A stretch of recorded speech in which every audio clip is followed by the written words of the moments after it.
Hello everyone, this is Direwolf20 and welcome to episode 36 of Direwolf20's Let's Play series. I'm cooking up more steel. Yep, got a lot of that going on. I also was cooking up in the assembly table just a few more chipsets because we're going to need some of those pretty soon.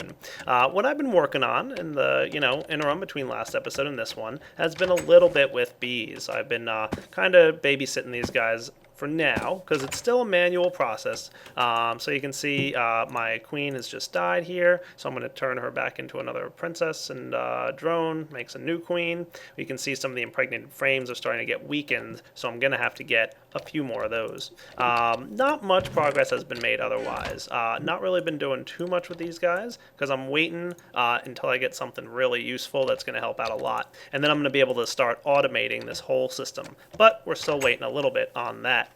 In the meantime, last episode, you guys remembered I set up an automated oil transport system. Over-engineered is a word that, I think you could use freely.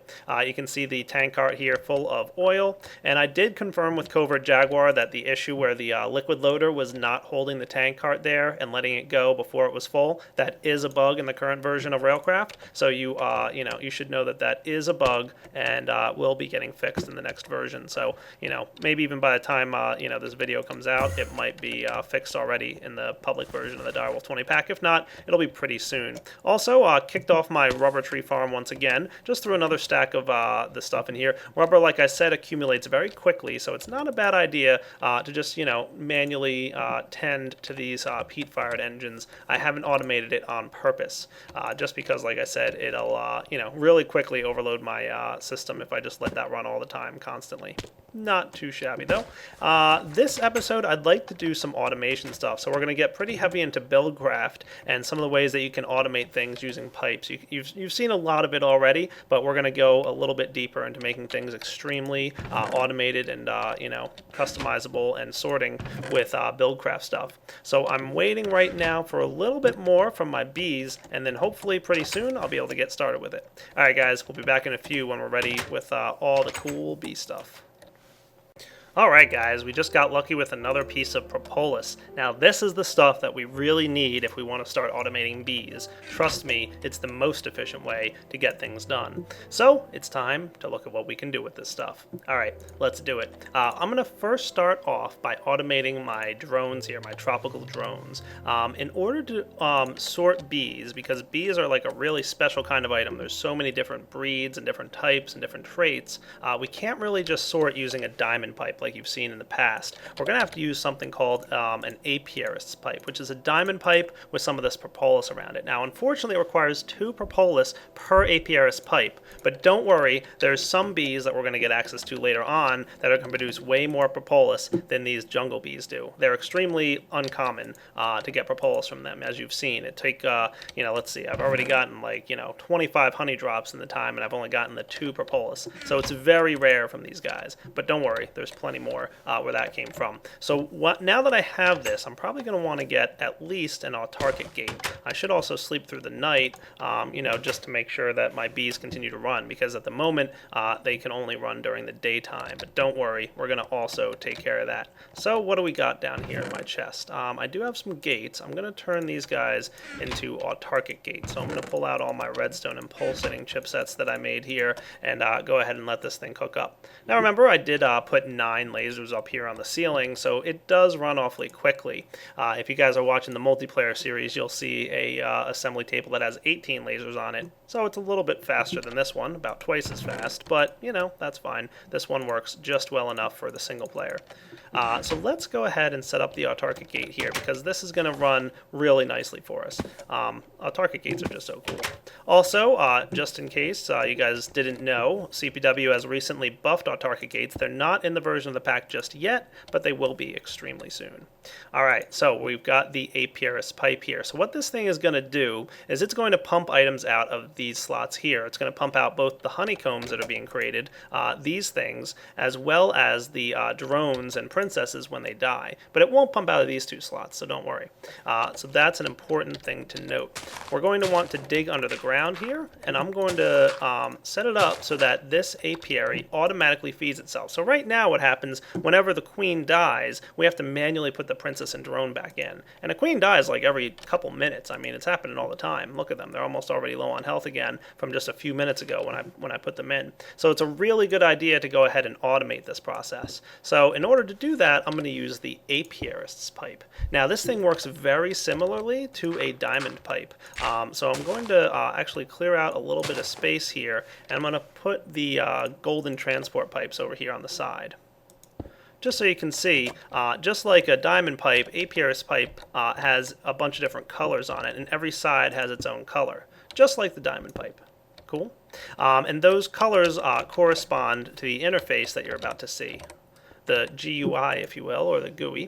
The apiarist pipe, you can see there's one color on each line here. So, for example, the colors correspond to the directional faces of the diamond pipe. So if I'm talking about the white side, so the thing that goes back up into the apiary itself, we're going to want to go into this line here, and we're going to tell it what's allowed to go into the apiary.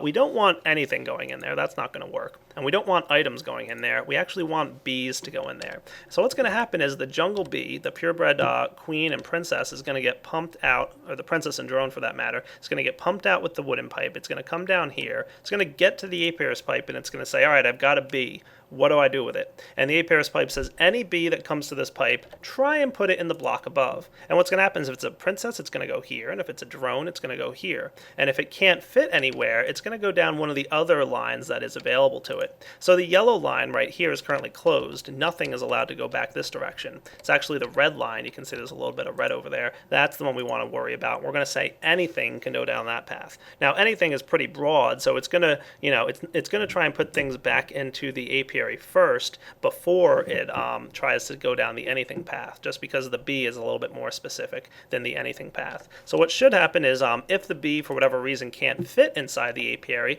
it's going to get zipped down that red line. Cool. I think that sounds like a nice plan. For now, just because we don't have much by way of propolis, I can't sort much more beyond that. So we would like our bees to kind of, go down a certain path or something, but it's not going to work out that cleanly, unfortunately. So for now, we're going to have to, do something else. What I'm thinking here is actually, I could maybe automate this a little bit even smoother. Let's do something like this. What I think I'm going to do is grab some iron transport pipes, and we're going to get ready. Further down the line, we're going to have more, automation going on down here. So we're going to replace these with propolis pipes, the apiarist pipes, but for now, I might be able to go ahead and just store any extra bees that come down. Maybe I'll just do this. You know what I'm going to do? I'm going to send it down. So what I'm going to say is instead of on the red path, anything can go, I'm going to say send any items down the red path. So items go that way. And then I'm going to say anything can go down the black path. So what it's going to do is it's going to try and put the bee up. If it can't, it's going to say, well, I can't send the bee down the red line. I have to send it down the black line. So that's what it's going to do. Anything can go that way. And then any item that hits this pipe. So for example, some of these silky combs are going to hit this pipe, and it's going to say items go down the red path. Cool, that sounds like a plan. So for now, how am I for chests? I am not good for chests. Let's get ourselves an iron chest or two, and we're going to start storing all the automated bees and whatnot that we start getting. So I've got some wood in here somewhere. Yeah. I could just grab all of it, I guess. And I'm going to go with 2 chests. And since I'm making chests, I might as well make them at least iron for now.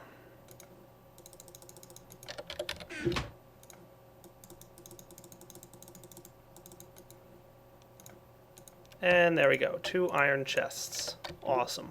So what I want to do for now, probably, well, we're going to figure this out. But do I want to automate the processing of stuff? Probably. We can probably manage to do that. So for now, I'm going to do this. You ready? I've got the iron pipe here, and we're going to run the iron pipes for now just straight across like this. But these gold pipes will be replaced with more iron pipes as we add more apiarist automation to this system. And then at the end, it's just going to come straight up here, and it's going to land right like so. Cool. So extra bees will land in that chest. That's important. And then we need to, of course, use our wrench here crescent hammer will do, and tell it which direction to allow items to go out. So that way. So any items that come down here go out that way. Boom. For item processing, that's going to be a little bit different. What I think I want to do with this is build myself a hopper. And you guys have seen me build those, so I'll be back in a minute once it's done. So now the hopper is going to go on top of the centrifuge, and it's going to automatically get connected up to these pipes. So I'm not terribly opposed to the pipes being visible here. I'm going to let them connect up like that. Don't want that pipe there. That was not where I intended things to go. All right, so items will come up this path, drop into the hopper, which lands in the centrifuge, which is receiving power from the redstone energy cell. And then we want to pump items out. So that we might do behind the scenes. So let's go ahead and dig out of here. I've got something in here I can use to dig out. Perfect.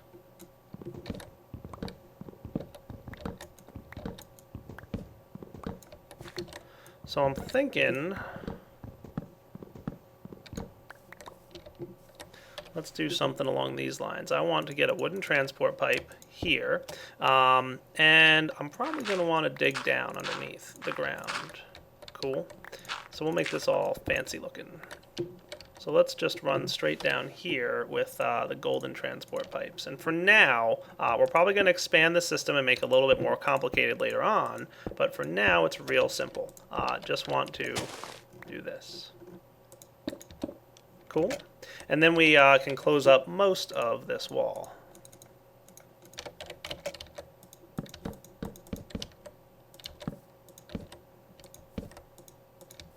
And I'll even show you guys a nifty trick to hide this. Okay, so let me go get another autarkic gate, and actually, I don't know if I'll be able to hide that or not. Here's something I've never tried. We're about to try it, though.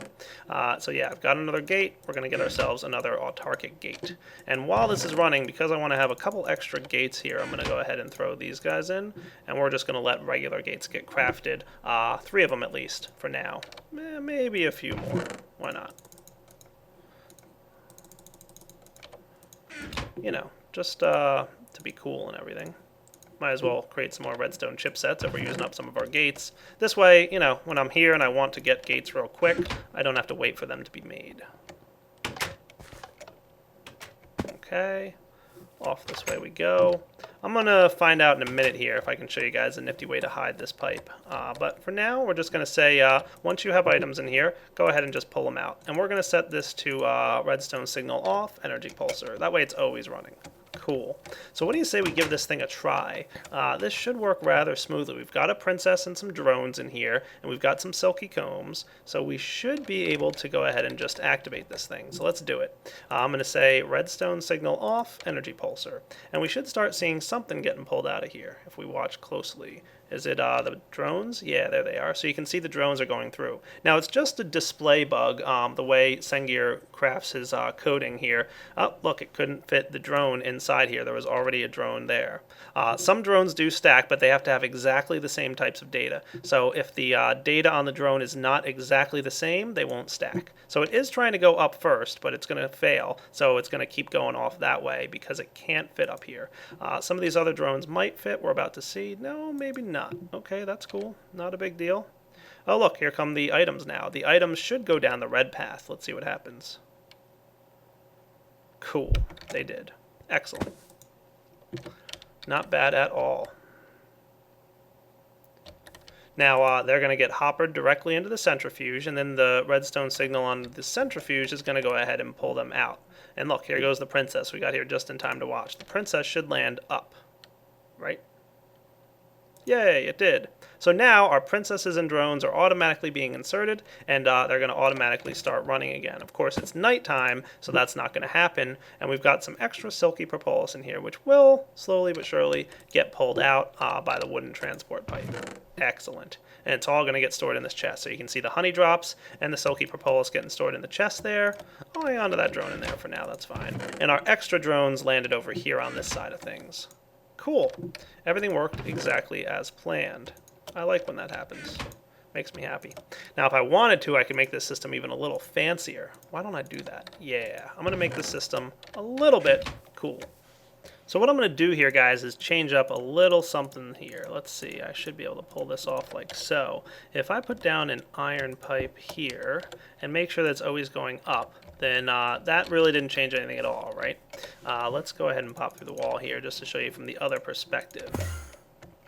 Now, pretty much nothing has changed, right? So items will still go up that way and zip up to here. But instead of that continuing that way, let's go down here and adjust this thing just a little bit.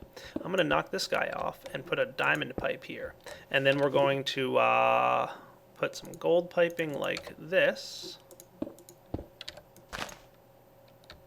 And I mean, it really doesn't matter where I connect this thing.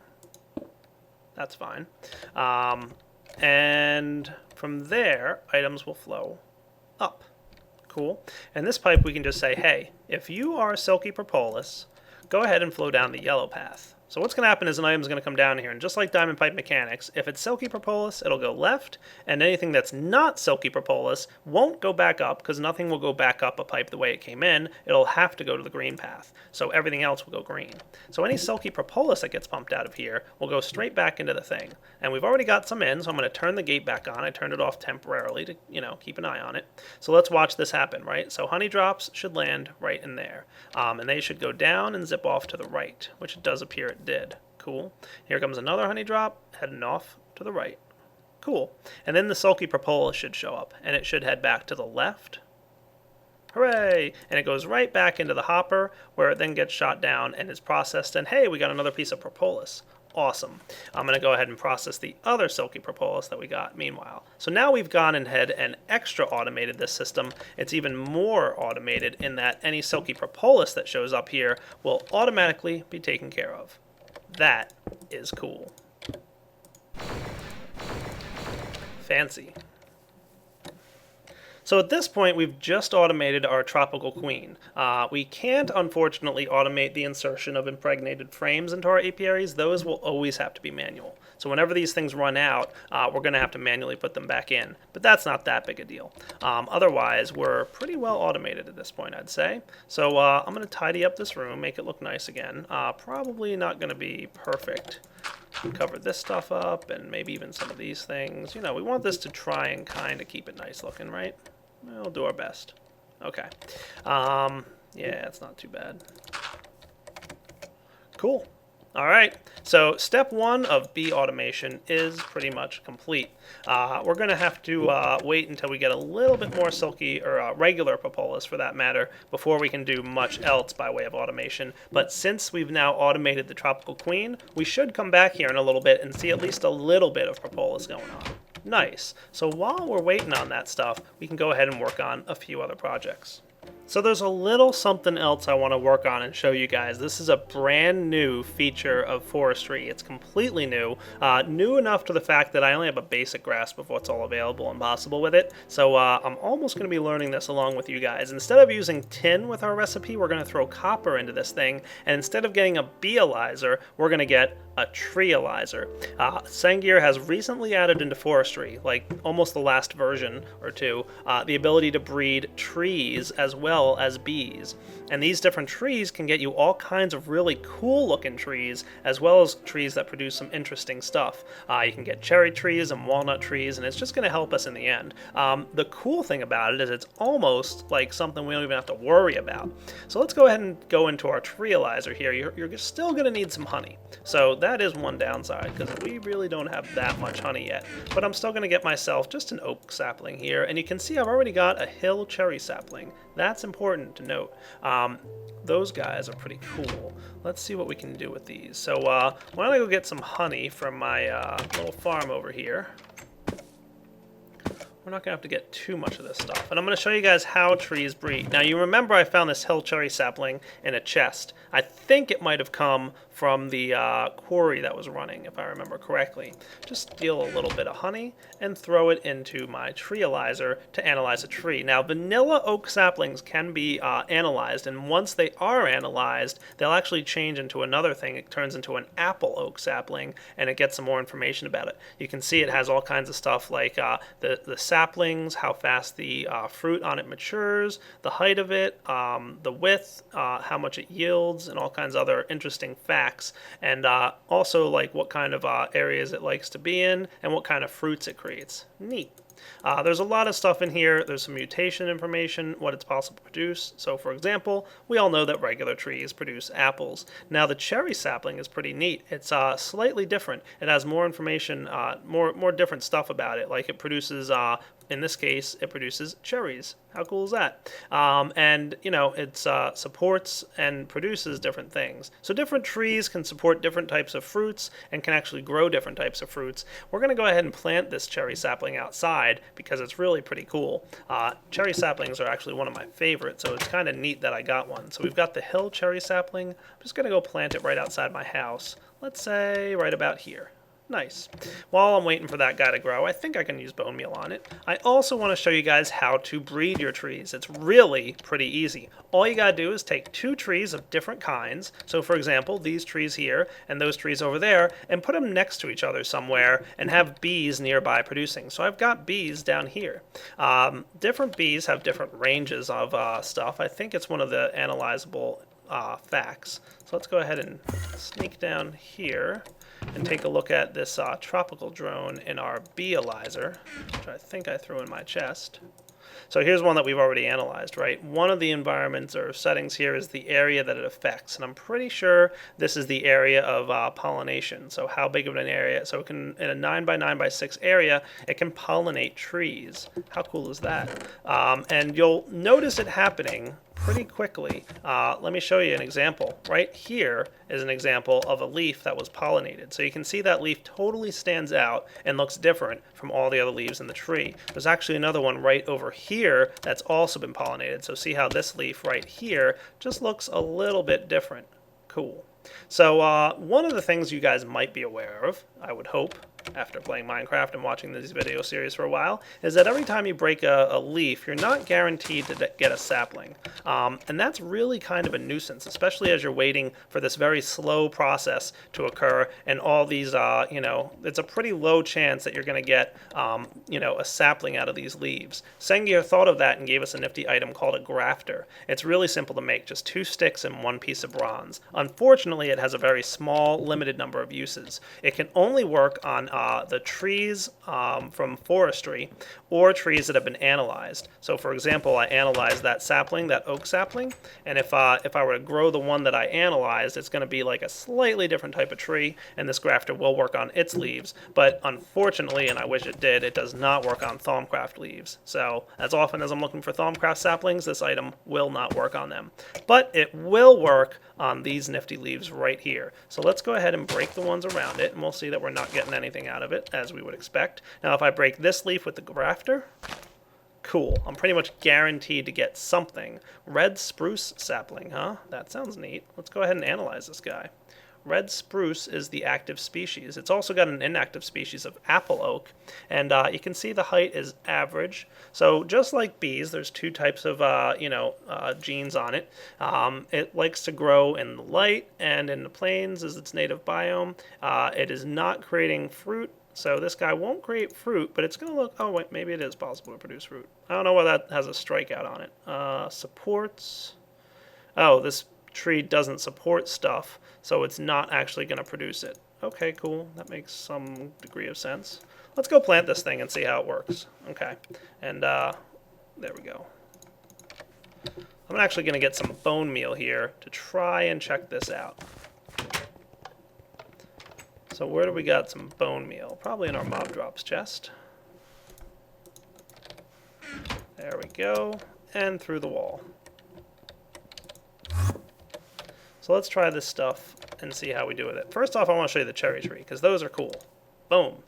How cool is that? Now, you'll note that there's actually cherries on here, but they're green in color, and cherries should not be eaten while green. Unlike the vanilla oak trees, where when you break the leaves, saplings fall, on these guys, the cherries will actually mature, and once they turn red, you'll be able to either break the leaves, and I think they fall by themselves. I know some trees, the fruit falls by itself. I don't know if cherry trees is one of them. But over time, I'll come back either later in this episode or in a future episode and show you that these green little spots have turned to red, and that's a good indication that we're ready to go ahead and harvest them. I'm also going to harvest one of these saplings, and I want to go plant it over by where my bees are pollinating, because, you know, if we're going to have bees over here, we might as well, you know, stick something like a tree nearby so that it can pollinate the leaves, and maybe we'll get some kind of combination of the cherry tree and these tall, crazy, wacky trees. So we'll see what happens. We'll keep an eye on the leaves. So basically that's all you have to do. Plant the trees near the bees and wait for them to cross-pollinate the tree.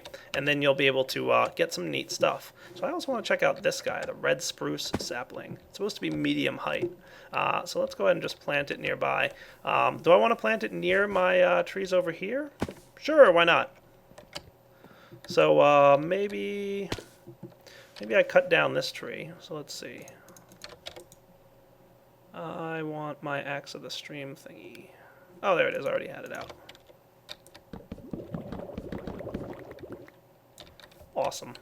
And now I'm going to plant this sapling, and hopefully it comes out cool. Alright, that thing doesn't look all that different. It actually looks pretty similar to the other trees that we've got so far already. So, I don't know. Maybe we didn't get a mutation. That might have been it. Spruce sapling. Yeah, well, we got a red spruce sapling. I don't know how this is different from a regular spruce, but apparently it somewhat is. I don't know. It might be like bees where you have to wait for random mutations. We'll just kind of keep an eye on this stuff. So just note that, you know, as you're going along, hey, here's another one that looks like it mutated already.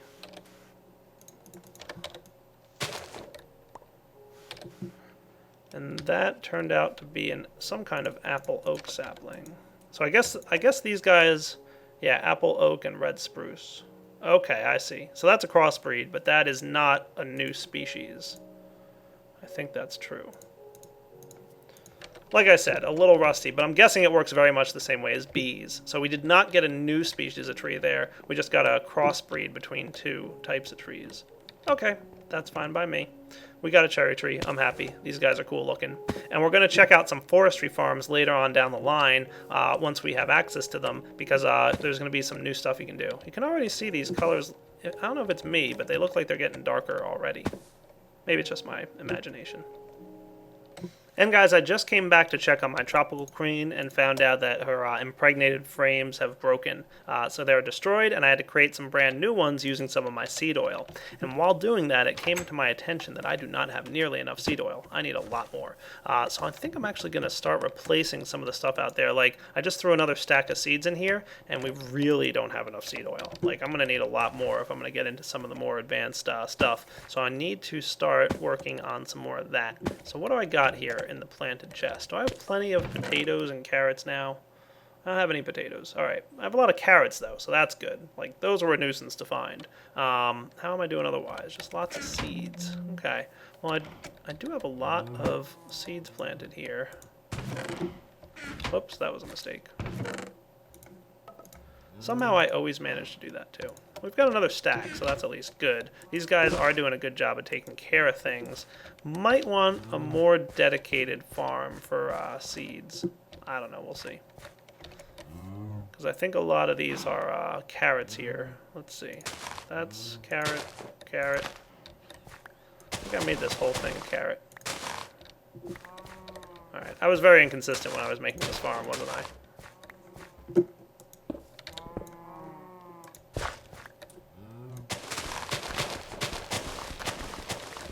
I'll let these guys take care of this whole mess that I'm making. And yeah, no, I have a seed bag, right? I also tried to throw flax seeds in there as one of those things I wasn't sure if that would work or not, and guess what? It doesn't work. So that's sad. I might want to look into a way to make things grow just a little bit better out here. I wonder what I can come up with.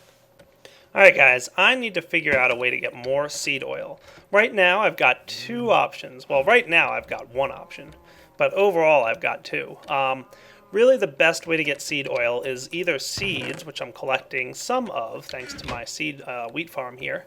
I might need to expand this wheat farm a little bit larger, Or I could build something from forestry to help me out, which is I think what I'm going to do. Unfortunately, I don't think I have time within this episode to get that taken care of. But I do want to mention another way, a much more efficient way to get seed oil, which we're going to work towards and get in a future episode. Let's see, how am I doing over here? Not seeing any crossbred trees just yet. What I'm looking to get, and I probably want to go find... Actually, let's go for a run real quick. I want to find myself something. Looking for another type of tree. Let's go see if I can find one. Alright, I think I've found something here that's going to help me out. I've run around until I found a jungle biome. I'm going to chop down some of these jungle trees and hopefully get a jungle tree sapling. Let's see what I can come up with. Oh boy, it's hard to get up there and get these things, isn't it? Alright, so basically, guys, what I'm looking for here is to get a jungle sapling because I want to try and... Oh, there's one. Nice. Cool. Let's get out of here because this is a pretty crazy area. I don't even know where I'm at right now.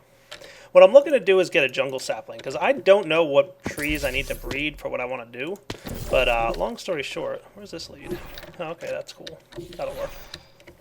Long story short, what I want to do is get myself a chestnut tree. Now, chestnuts produce some really, large chestnuts that can be squeezed down into a lot more seed oil. I think seeds give about 20 millibuckets, whereas the chestnuts give about 200. So they're much more efficient. And the cool thing about them is I know for a fact that they just drop from trees. So all I got to do is automatically collect them when they drop, and I will have a good source of some cool tree stuff. So let's go ahead and plant this jungle tree here. Is that going to work? I'm going to be honest with you guys, I don't even know if you can grow jungle trees that easily. But we're going to find out in just a moment. And then we got to wrap up this episode, unfortunately. But we're still going to check this out. So hopefully what's going to happen between this episode and next, I'll get a little bit more of this cool tree breeding stuff. Oh, good. We did get a jungle tree. Nice. So we'll let this jungle tree sit here next to this tree, next to that tree. We've got a bunch of different types of trees nearby. Our bees, which will be constantly running, thanks to the automation we implemented in this episode, will constantly pollinate them. And we should be getting, nice, we got a little bit more propolis. So we should be able to automate another bee species here. It's pretty rare and slow. You saw that the tropical beam had the slowest rate of pollination for trees, which is unfortunate, but, that's okay, not that big a deal. Once we start automating more bees, and once we have these things running automatically all the time, you'll see that we'll quickly start to get more and more leaves changing over to the new type of tree. And hopefully we'll get a chestnut tree, which will really help. Failing that, we might need to set up some kind of automated way to make this wheat farm just grow a little bit faster. Unfortunately, though, we've hit that wrapping up point. So I hope you guys enjoyed checking out some of the automation that we implemented this episode, as well as learning a bit about how you can, breed some trees and get some cool stuff with bees. Now, next episode, we're probably going to come back. We should have, throughout this episode and in between this one and last one, we should have gotten a decent amount of oil and fuel. Yeah, look at that, man. We almost have a half a tank of fuel. That's awesome. These things are empty. What is going on here, per se? Alright, let's go see what's going on here. I gotta check this out real quick. Our oil can't be depleted thus far. There's no way that we've drained this oil well. Just no way. I do have my jetpack on me, don't I? Yeah, I do. Just in case I need to get out of here. So we should have a pretty huge oil well underground here. Oh, yep, there we go. Okay, is that what's happening? This water source block is messing with my oil? That could be the cause.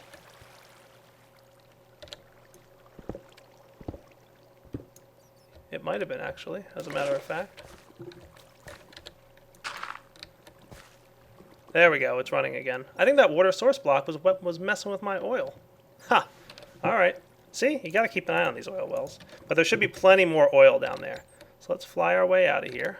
Looks like it's getting dark. So definitely got to wrap up the episode, guys. So hope you enjoyed it. Like I said, we should have a good amount of oil and fuel getting produced here. And with that, we'll be able to create even more buildcraft power. And then, once we're done with that tank and everything, what we're going to do is work on... Go ahead, you can get through. Stupid oil cart. That's what happens if I walk into it while it's moving. Then we'll be able to get massive amounts of buildcraft power, and we can work on some really cool genetic engineering stuff with the bees. Alright guys, this is Direwolf20 signing off. Hope you enjoyed this episode, and take it easy!